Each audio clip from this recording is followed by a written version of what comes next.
৯ই August পালিত হলো বিশ্ব আদিবাসী দিবস। সারা বিশ্বের আদিবাসী জনগোষ্ঠীর সঙ্গে একাত্ম হয়ে বাংলাদেশের ৪৫টি ক্ষুদ্র জাতিসত্তার মানুষও এই দিন স্বতঃস্ফূর্তভাবে দিবসটি উদযাপন করেছে। পাহাড় এবং সমতল মিলিয়ে প্রায় ৩০ লাখ আদিবাসী জনগোষ্ঠীর বসবাস বাংলাদেশে। দেশের সমাজ, সংস্কৃতি এবং সভ্যতা বিনির্মাণে আদিবাসী জনগোষ্ঠীর অবদান অনস্বীকার্য। অথচ আজ আদিবাসীরা নিজ ভূমি থেকে উচ্ছেদের শিকার হচ্ছে, তারা পাচ্ছে না পুরোপুরি সাংবিধানিক স্বীকৃতি। এছাড়া দেশের বিভিন্ন স্থানে আদিবাসীরা হচ্ছে নাগরিক সুযোগ সুবিধা থেকে বঞ্চিত। দর্শক, আমন্ত্রণ ২১শে টেলিভিশনের সাপ্তাহিক আয়োজন দেশ জুড়ে সংলাপ অনুষ্ঠানে। আজ আমরা আলোচনা করব আদিবাসীদের ভূমি অধিকার নিয়ে। আপনাদের সঙ্গে আছে আমি জামিল আহমেদ, আর আমার সঙ্গে আছেন মাননীয় সংসদ সদস্য এবং ওয়ার্কার্স পার্টির সভাপতি এবং আদিবাসী অধিকার বিষয়ক পার্লামেন্টারি ককেসের সভাপতি রাশেদ খান মেনন এমপি, এবং আমার সর্বডানে বাংলাদেশ আদিবাসী ফোরামের সাংগঠনিক সম্পাদক শক্তিপদ ত্রিপুরা। দর্শক, দেশের বিভিন্ন স্থানের আদিবাসীদের বিভিন্ন সমস্যা নিয়ে আমরা কিছু প্রতিবেদন প্রচার করেছি দেশ জুড়ে অনুষ্ঠানে। এখন দেখব সেই প্রতিবেদন থেকে সংকলিত একটি প্রতিবেদনের অংশবিশেষ। পার্বত্য জেলা শহর বান্দরবন। এই জেলারই বিস্তৃত পাহাড়ে বসবাস করে ক্ষুদ্র ক্ষুদ্র 11টি আদিবাসী সম্প্রদায়। জেলা শহর থেকে উত্তর দিকে প্রায় 20 কিলোমিটার পথ পেরিয়ে আদিবাসী খিয়াংদের গ্রাম গুংরু মুখপাড়া। গুংরু মধ্যমপাড়ায় বাস করেন বৃদ্ধ চাইঙ্গাপ্রু খিয়াং। বসতবাড়ির পাশেই তার নিজের জমির উপর 30 বছর আগে করা সেগুন বাগানটি সম্প্রতি জোরপূর্বক দখলে নিয়েছেন প্রভাবশালী এক প্রতিবেশী। আদিবাসী খিয়াংরা একেবারে নিরীহ ও শান্তিপ্রিয়। বিগত 2 যুগ আগেও তাদের জীবনধারায় ছন্দ ছিল জীবনের আনন্দ। তখন তারা পোশাক আশাক থেকে শুরু করে প্রয়োজনীয় সবকিছুই নিজেরা উৎপাদন করত। কিন্তু ভূমির উপর অধিকার হারিয়ে আজ তারা এক অসম প্রতিযোগিতার সম্মুখীন। ঠাকুরগাঁও জেলায় পীরগঞ্জ উপজেলার জনগাঁও গ্রামের আদিবাসী সাঁওতালেরা বসবাসের জন্য এক টুকরো ভূমির দাবিতে প্রতিনিয়ত সংগ্রাম করে যাচ্ছে প্রভাবশালী ভূমিদস্যুদের সাথে। দরিদ্র এই জনগোষ্ঠীর শেষ আশ্রয়টুকু হারাবার ভয়ে তারা আতঙ্কিত। জনগাঁয়ের এই আদিবাসীদের উচ্ছেদের জন্য ভুয়া দলিল তৈরি করে জোর তৎপরতা চালাচ্ছে এলাকার কিছু প্রভাবশালী ভূমিদস্যু। আমাদের গ্রামবাসীর পক্ষ থেকে আমি বলতেছি যে আমরা বাঁচার মতো বাঁচতে চাই। যে সম্পত্তিগুলো আছে অন্যজনে কেড়ে নিচ্ছে, তা যেন আমাদের পক্ষে সরকার ব্যবস্থা করে দেয় এবং ভবিষ্যতে তা যেন স্থায়ী থাকে। কোনো আদিবাসীকে উচ্ছেদ করার কোনো সুযোগ নেই। সরকার কোনোভাবেই চায় না এটা, আমরা এটা হতে দিব না। কারণ যেখানে তাদেরকে পুনর্বাসন করা হয়েছে তাদেরকে সেখান থেকে উচ্ছেদের কোনো সুযোগ নেই। অবশ্যই আমরা আইনানুগভাবে এটি দেখব। আমরা পুলিশ প্রশাসনের সহায়তায় সার্বিকভাবে আমরা তাদেরকে সেখানে রাখার চেষ্টা করব। ভূমিদস্যুদের দৌরাত্ম্যের কাছে হারাতে বসেছে তাদের বসত ভিটাটুকুও। তাই সরকারের কাছে তাদের আবেদন, বসবাসের শেষ অবলম্বনটুকু যাতে কেড়ে নেওয়া না হয়। আমরা এতক্ষণ যে প্রতিবেদনটি দেখলাম এই তথ্যচিত্রে, সেখানে আদিবাসীদের ভূমি অধিকার নিয়ে আমরা একটি তথ্যচিত্র দেখলাম। কিন্তু আপনি যেহেতু সেই অঞ্চলের বা সেই কমিউনিটির একজন অধিবাসী, আপনি যদি এর প্রকৃত অবস্থাটা আমাদেরকে বলেন যে আসলে অবস্থাটা কেমন সেখানে। যে চিত্রটা আমরা দেখলাম এখানে হ্যাডম্যানের যে সমস্যাগুলো তুলে ধরার চেষ্টা করা হয়েছে এবং পাহাড়িদের মধ্যেও যে ভূমি বিরোধ সে বিষয়টা এখানে তুলে আনার চেষ্টা করা হয়েছে। কিন্তু পার্বত্য চট্টগ্রামের যে ভূমি যে বিরোধ, এটার মূল যে সমস্যাটা সেটা হচ্ছে যে সমতল এলাকা থেকে রাজনৈতিক উদ্দেশ্যে যে 4 লক্ষ সেটলার নেওয়া হয়েছে, যারা পাহাড়িদের জায়গা জমি উপরে তারা যে ওইখানে বসবাস শুরু করে দিয়েছে, তাদের সাথে কিন্তু মূলত পাহাড়িদের যে ভূমি বিরোধের যে প্রবলেমটা।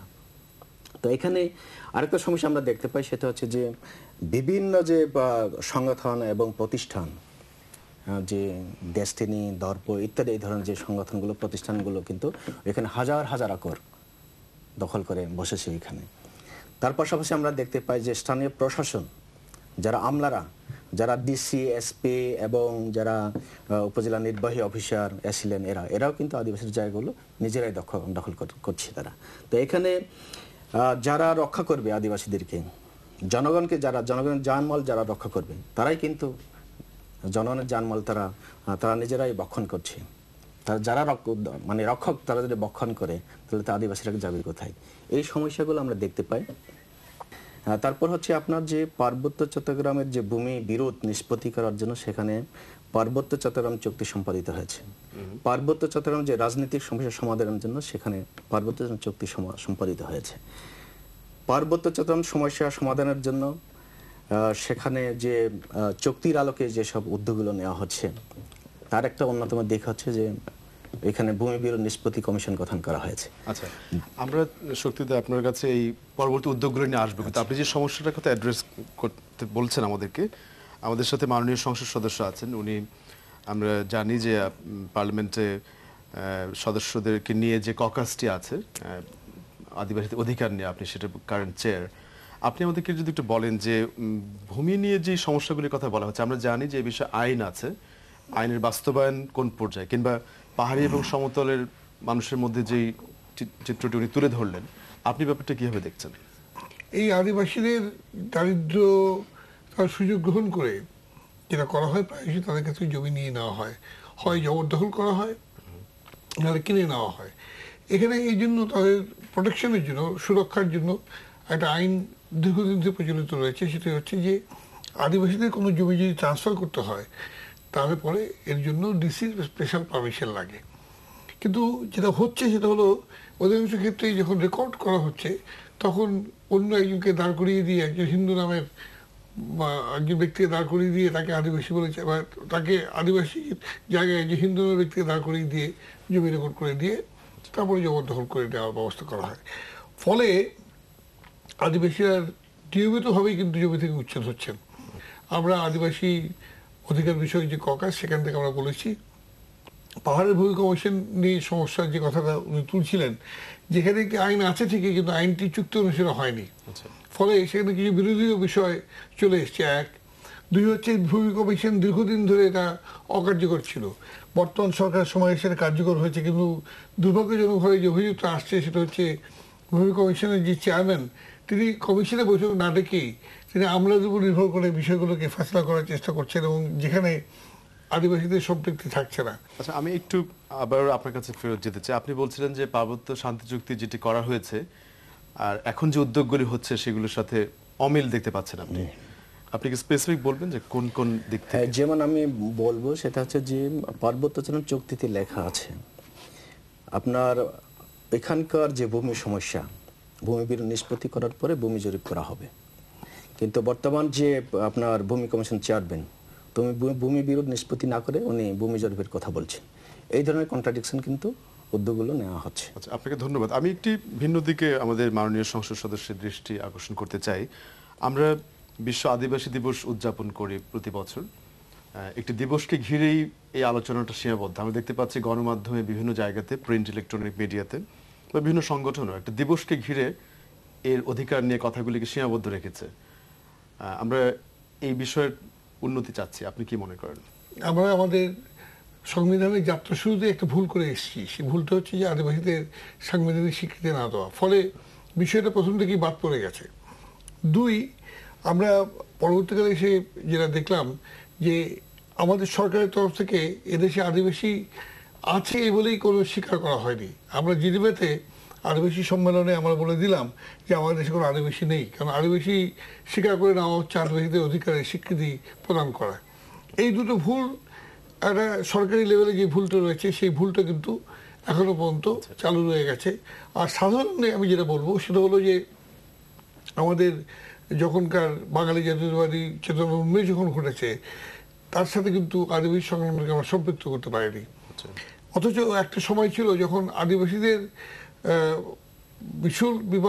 বিশাল অংশগ্রহণের মধ্যে দিয়ে কিন্তু দেশের কৃষক আন্দোলন সংগঠিত হয়েছে, এমনকি সাম্রাজ্য বিরোধী, ব্রিটিশ সাম্রাজ্য বিরোধী আন্দোলন সংগঠিত হয়েছে, যেমন তেহকা আন্দোলন, নাচল বিদ্রোহ, অথবা টঙ্ক আন্দোলন যদি আমরা দেখি, অথবা নানকার মুভমেন্ট আমরা যদি সিলেটে যদি লক্ষ্য করি। এইগুলো একটা এই লড়াইগুলো কিন্তু পাকিস্তান পরবর্তীকালে চরম দমন নিপীড়নের কাছে পড়েছিল। ফলে এই দমন পীড়নের মধ্যে দিয়েই হয় আদিবাসীরা উচ্ছেদ হয়ে চলে গেছেন এই দেশ থেকে, অথবা যারা রয়ে গেছেন তারা একেবারে মানবতার জীবনযাপন করেছেন এবং তাদের কোনো অস্তিত্ব আছে এটা কখনো অনুভব করা যায়নি। পার্বত্যবাসীদের নিজস্ব দীর্ঘদিনের সংগ্রাম, তার সাথে এদেশের গণতান্ত্রিক আন্দোলনের সম্পৃক্ততা বা সান্নিধ্য এবং পরবর্তীকালে পার্বত্য শান্তি চুক্তির মধ্যে দিয়ে পার্বত্য সমস্যা সম্পর্কে আমরা অবহিত হয়েছি। তেমনিভাবে আদিবাসীদের বিষয়গুলো কিন্তু এই অ্যাওয়ারনেস ডেভেলপ করছে মূলত আদিবাসী দিবসগুলোকে কেন্দ্র করে, এবং সেই তাকে কেন্দ্র করে আদিবাসীরা আস্তে আস্তে এগোচ্ছেন। সুতরাং এখনো পর্যন্ত আমি আপনাকে যেটা বলতে চাই যে এটা এখনো পর্যন্ত আমাদের প্রচার মিডিয়ার কাছে আদিবাসী দিবস, বিশ্ব আদিবাসী দিবসকে কেন্দ্রিক হলেও এই অ্যাওয়ারনেসের সংখ্যা কিন্তু বেড়ে গেছে। এটা আগের চেয়ে অনেক বেড়েছে। আমরা চাই যে অন্যান্য ইন্টেলেকচুয়াল মিডিয়া এটাকে আরো ইস্যু হিসেবে সামনে এগিয়ে নিয়ে আসবে। বিরতিতে যাব, পরে আমরা আলাপ করছি। দর্শক, আমরা একটি ছোট্ট বিরতি নিচ্ছি, বিরতির পর ফিরবো আরো বিস্তারিত আলোচনায়। আশা করি আমাদের সঙ্গেই থাকবেন।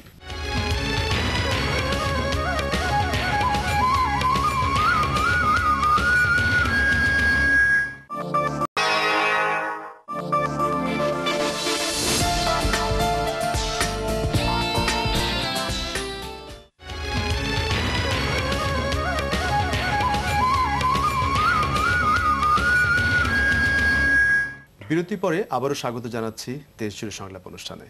আমরা বিরতির আগে কথা বলছিলাম বর্তমান উদ্যোগ, যদিও উদ্যোগগুলো অনেকটা আদিবাসী দিবসকে কেন্দ্র করে, কিন্তু এর আরো এই উদ্যোগগুলো বাড়বে, প্রচার মাধ্যমগুলো আরো এই বিষয়ে কথা বলবে, আমরা আমাদের সেই আশাবাদ।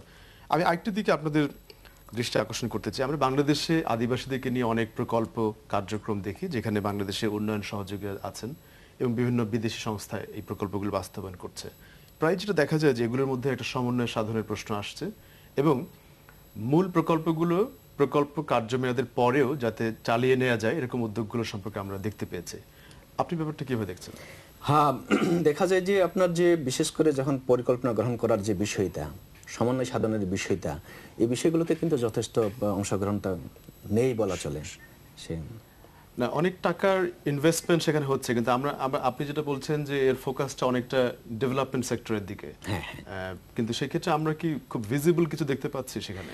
হ্যাঁ, ডেভেলপমেন্টের ক্ষেত্রে কিছু কিছু ভিজিবল আমরা দেখতে পাচ্ছি, কিন্তু মূল যে জায়গায় যে পার্বত্য চট্টগ্রাম যে চুক্তি হয়েছে, সেই চুক্তিকে এগিয়ে নেওয়ার জন্য, চুক্তিকে বাস্তবায়ন করার জন্য যে কার্যক্রমগুলো নেওয়া দরকার, এখানে আর নজর দেওয়া প্রয়োজন। সেখানে কিন্তু খুব আমি মাননীয় সংসদ সদস্যের কাছে আসতে চাচ্ছি, আপনারা যে পার্লামেন্টের ককাসটি ফর্ম করেছেন তার কার্যক্রম বা আপনারা আসলে কোন দিকে নজর দিচ্ছেন, যদি আমাদের দর্শক শ্রোতাদেরকে বলেন যে পার্লামেন্টারি ককাস আসলে কি করছে? আমরা এই কদিন আগে এটা বড় ধরনের মত বিনিময় সভা করেছি, প্রায় 13টা বিষয়ের উপর আমরা মনোযোগ নিবদ্ধ করেছি। তার মধ্যে একটা বড় বিষয় যেটা আসছে এবং যে সুযোগটা আমাদের সামনে আবার নতুন করে এসছেও, সেটা হচ্ছে আদিবাসীদের সাংবিধানিক স্বীকৃতির প্রশ্নটি।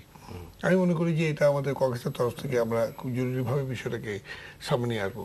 এক, দুই হচ্ছে যে পার্বত্য চট্টগ্রাম যে শান্তি চুক্তি এর পরিপূর্ণ বাস্তবায়ন। যদিও সরকার ইতিমধ্যে বেশ কিছু পদক্ষেপ গ্রহণ করেছেন, কিন্তু এর গতি অত্যন্ত ধীর। ইতিমধ্যে প্রায় 17 মাস সরকারের চলে গেছে। 17 মাসে যে অগ্রগতি আমরা মনে করি যথেষ্ট নয়। যদি এই শাসনামলে যদি আমরা এটা শেষ করতে না পারি, তাহলে এই বাস্তবায়ন পরবর্তীকালে অসম্ভব হয়ে দাঁড়াবে আর কি। সুতরাং আমরা এই জন্য বলেছি যে খুব জরুরি ভিত্তিতে এটাকে আরও দ্রুততার সাথে এটাকে বাস্তবায়ন করা। 3 নম্বর যেটা বলছি যে পার্বত্য সমস্যার একটা অন্যতম বিষয় হচ্ছে ভূমি, এবং অন্যতম বলো যে মুখ্য বিষয় হচ্ছে ভূমি। সেই ক্ষেত্রে ভূমি কমিশনের যে ভূমিকা, এটাকে সংশোধন করার প্রয়োজন বলে আমরা মনে করছি, এবং আমরা সেখানে মনোযোগ দিয়েছি। এর বাইরেও যে কতগুলো বিষয় আমরা নিয়ে এসেছি, সেটা হলো যে আজকে পার্বত্যবাসী বা আদিবাসী যারা রয়েছেন তাদের নিজস্ব ভাষায় প্রাথমিক শিক্ষা গ্রহণ করা, যাতে তারা একেবারেই সত্যিকারভাবে তাদের মাতৃভাষায় শিক্ষা নিয়ে সামনে তারা বাড়তে পারেন, এবং সেখান থেকে ছেলেমেয়েরা যাতে ঝরে না যায়। এই ধরনের অনেকগুলো বিষয় আমরা তুলে নিয়ে এসেছি, এবং আমরা আশা করছি যে এই ইস্যুগুলোকে ধরে ধরে ককাসের মধ্য দিয়ে আমরা পার্লামেন্টে বিষয়গুলোকে সামনে নিয়ে আসতে চেষ্টা করব। আমি পরে আপনার কাছ থেকে আরেকবার বর্তমান সরকারের কর্মসূচি সম্পর্কে জানতে চাইব। তার আগে আমি একটু শক্তিপদ ত্রিপুরার কাছে আসতে চাচ্ছি। আপনি একটি সংগঠনের প্রতিনিধিত্ব করছেন, বাংলাদেশ আদিবাসী ফোরাম। আমরা বিভিন্ন সময় এর কর্মকাণ্ড দেখেছি। এই ফোরাম আসলে নাগরিক সমাজকে সচেতন করা বা গণমাধ্যমের ব্যাপারগুলোকে তুলে ধরার কথা আজকের আলোচনায় এসেছে কয়েকবার। আপনারা আসলে কি করছেন সেই সম্পর্কে? বাংলাদেশ আদিবাসী ফোরামের এই কার্যক্রমের কারণে কিন্তু এই পর্যায়ে আপনার মিডিয়া বলেন অথবা নাগরিক সমাজ বলেন, বাংলাদেশের বুদ্ধিজীবী সমাজ বলেন, রাজনীতিক বলেন, তারা কিন্তু আজকে এই পর্যায়ে মানে এসেছে। এবং মেনন ভাই বলেছেন আগে যখন ওনারা এমপি হিসাবে 2-3 জনকে পেতেন, আজকে অনেক জনকে পাচ্ছেন। এই যে ডেভেলপমেন্টগুলো হচ্ছে, কিন্তু এটা যথেষ্ট নয়। পার্বত্য চট্টগ্রাম চুক্তি বাস্তবায়ন বলেন অথবা বাংলাদেশের যে আদিবাসীর অধিকার প্রতিষ্ঠার ক্ষেত্রে এই উদ্যোগগুলো এগুলো যথেষ্ট নয়, সেটা মিডিয়ার ক্ষেত্রে হোক, সেটা নাগরিক সমাজের পক্ষ থেকে হোক, আরো উদ্যোগ গ্রহণ করা দরকার। আমরা চাচ্ছি যে আরো উদ্যোগগুলো বাড়বে এবং অন্য সংগঠনগুলো এগিয়ে আসবে। আমি একটু রাশেদ খান মেনন আপনার কাছে আসতে চাচ্ছি আবারও। আপনি সরকারের একটি গুরুত্বপূর্ণ দায়িত্বে আছেন, শিক্ষা মন্ত্রণালয় সংক্রান্ত স্থায়ী কমিটির সভাপতি।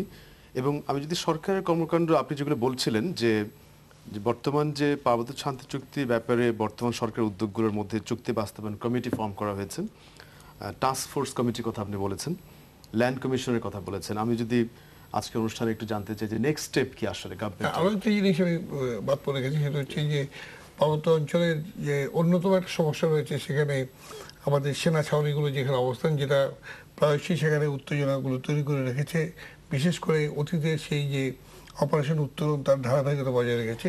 এই সরকার এসে সেনা প্রত্যাহারের একটা পদক্ষেপ নিয়েছিল এবং এ পর্যন্ত 35টি সেনা ক্যাম্প উদ্যোগ সেখান থেকে করা হয়েছে। এবং সেনা প্রত্যাহারের ব্যাপারটিকে কি আপনি পজিটিভলি দেখছেন? এটার এলাকার মানুষের মাঝে এটার প্রভাব কেমন? আমি তো পজিটিভলি দেখি। এবং আমরা দেখেছি যে এই সেনা প্রত্যাহারের ফলে এমন কোনো সমস্যা সেখানে সৃষ্টি হয়। এবং মজায় আমি আপনাকে একটা সংখ্যা তুলে দিতে চাই যে আজকে যারা সেনা প্রত্যাহারের বিরুদ্ধে বলেন, বিশেষ করে বিএনপির নেতৃবৃন্দ যারা খুব চিৎকার করে বলেছিলেন, তাদের আমলে কিন্তু আজকের চেয়ে অধিক মানে দ্বিগুণ সংখ্যক সেনা ক্যাম্প প্রত্যাহার করা হয়েছিল। প্রধানমন্ত্রী যদি পার্বত্য নেতৃবৃন্দের সাথে আলোচনা করেন তাহলে জিনিসটা অনেক দূর এগিয়ে যাবে, এক নম্বর।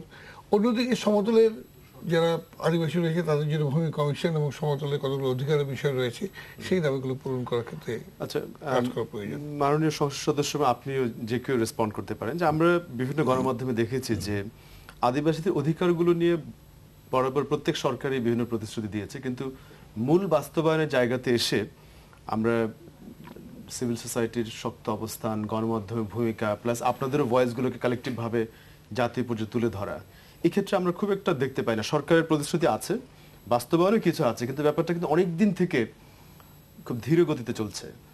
এটা কি হতে পারে আসলে? হ্যাঁ, অ্যাকচুয়ালি বিষয়টা হচ্ছে এইভাবে দেখা যেতে পারে। এখন পার্বত্য চট্টগ্রামে দীর্ঘ আন্দোলন হয়েছিল, আন্দোলনের ফসল হিসেবে সেখানে চুক্তি হয়েছে। চুক্তি বাস্তবায়ন করার বিষয়টা হচ্ছে সেটা সরকারের বিষয়। এখন সেখানে জনসংহতি সমিতির রোলটা, তাদের যে রোলটা ছিল সেটা তারা প্লে করেছিল, তারা সেই ভূমিকা তারা পালন করেছিল চুক্তি পর্যন্ত যে ভূমিকা ছিল। চুক্তির পরে যে পার্বত্য চট্টগ্রাম চুক্তি বাস্তবায়ন করার বিষয়টা, সেখানে মূল দায়িত্বটা হচ্ছে সরকারের। তা সরকারকে বাস্তবায়ন করতে হবে।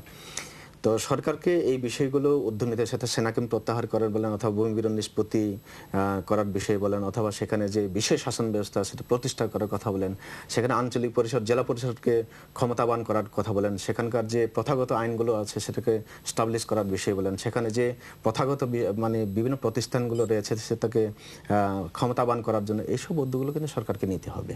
আচ্ছা, অবশ্যই আমরাও চাই যে আজকের আলোচনার মধ্যে দিয়ে যেগুলি উঠে আসলো সেগুলি বাস্তবায়ন হবে। আমি সবশেষে মাননীয় সংসদ সদস্যের কাছে আপনি পার্লামেন্টারি যে ককাসটি আছে, যে যারা আদিবাসী অধিকার নিয়ে কথা বলছে, ককাসের বর্তমান সভাপতি হিসেবে আমাদের এই আদিবাসী জনগোষ্ঠীর উদ্দেশ্যে যদি কিছু বলেন যে কিভাবে আমরা আগাতে পারি। প্রথম কথা হচ্ছে যে আদিবাসী জনগোষ্ঠীরা, আমি আমার দেশের মানুষকে বলতে চাই, সেটা হলো যে আদিবাসীরা কিন্তু বাংলাদেশি জনগোষ্ঠীর অংশ। এবং তাদের এই যে জাতি বৈচিত্র্য আমাদের মধ্যে রয়েছে, এটা কিন্তু এটাকে শক্তিহীন করে না, মঞ্চ শক্তিশালী করে। এই জাতি বৈচিত্র্যের, সংস্কৃতি বৈচিত্র্যের মধ্যে দিয়ে আমরা অনেক বেশি শক্তিশালী জাতি হিসেবে নিজেদেরকে পরিগণিত করতে পারি। সেখানে আমাদের যেটা দেশবাসীর কাছে বক্তব্য হচ্ছে যে আদিবাসীদের তাদের অধিকারটি প্রদান করার মধ্য দিয়ে আমরা আমাদের নিজ অধিকার লড়াই থেকে অনেক বেশি এগিয়ে নিয়ে যেতে পারবো। এক, অন্যদিকে আদিবাসীদের প্রতি আমার যে আহ্বান সেটা হচ্ছে যে তাদেরকে তাদের জায়গা থেকে আরও বেশি দৃঢ়ভাবে সংগঠিত হয়ে আজকে মূল যে স্রোত আমাদের, অর্থাৎ মূল যে জনগোষ্ঠী রয়েছে তার সাথে একত্রে মিলে গণতান্ত্রিক ধারায় তাদের দাবিগুলোকে আদায় করার বিষয় বা তাদের দাবিগুলোকে এগিয়ে নেওয়ার ক্ষেত্রে তাদের পদক্ষেপ গ্রহণ করতে হবে। অবশ্যই আমরাও চাচ্ছি যে আজকে আলোচনায় আদিবাসীদের অধিকার নিয়ে যে কথাগুলো আমরা তুলে ধরতে পেরেছি সেগুলোর ব্যাপারে সরকার, বেসরকারি সংগঠন, বিভিন্ন ফোরাম আছে, আমাদের মাননীয় সংসদ সদস্য তারা এখন একটা এপেক্স বডি হিসেবে কাজ করছে আমরা শুনতে পেয়েছি। আমরা চাইব যে আজকের আলোচনার বিষয়গুলো আগামী দিনে আরো উন্নত অবস্থানে অধিকারগুলোকে অ্যাড্রেস করতে পারবো, সেই আশাবাদ আমরা ব্যক্ত করছি। আজকের আলোচনায় অংশগ্রহণ করার জন্য আমি আপনাদেরকে ধন্যবাদ জানাচ্ছি। আমরা আশা করব সরকার এবং দেশের সচেতন সমাজের সম্মিলিত প্রচেষ্টার মাধ্যমে বাংলাদেশের নাগরিক হিসেবে সাংবিধানিক স্বীকৃতি এবং আদিবাসী হিসেবে সকল মৌলিক অধিকার পাওয়া নিশ্চিত হবে এবং সংশ্লিষ্ট সকলে এ বিষয়ে নজর দেবেন। দর্শক, শেষ করছি আজকের দেশজুড়ে সংলাপ অনুষ্ঠান। দেশজুড়ে সংলাপ সম্পর্কে আপনার তথ্য পরামর্শ জানিয়ে চিঠি, ইমেইল এবং SMS পাঠাতে পারেন। চিঠি লিখবার ঠিকানা প্রযোজক দেশজুড়ে, 21 টেলিভিশন, জাহাঙ্গীর টাওয়ার, 10 কাওয়ান বাজার, ঢাকা 1215। ইমেইল করতে দেশজুড়ে @21-tv.com। আর SMS পাঠাতে DJM স্পেস নাম স্পেস অনুষ্ঠান সম্পর্কে আপনার মতামত লিখে সেন্ড করুন 6969 নম্বরে। দর্শক, আপনাদেরকে ধন্যবাদ জানাচ্ছি আমাদের সঙ্গে থাকার জন্য। আগামী দেশজুড়ে সংলাপ দেখার আমন্ত্রণ জানিয়ে শেষ করছি আজকের অনুষ্ঠান। ভালো থাকুন, সুস্থ থাকুন সবাই। শুভেচ্ছা সবাইকে।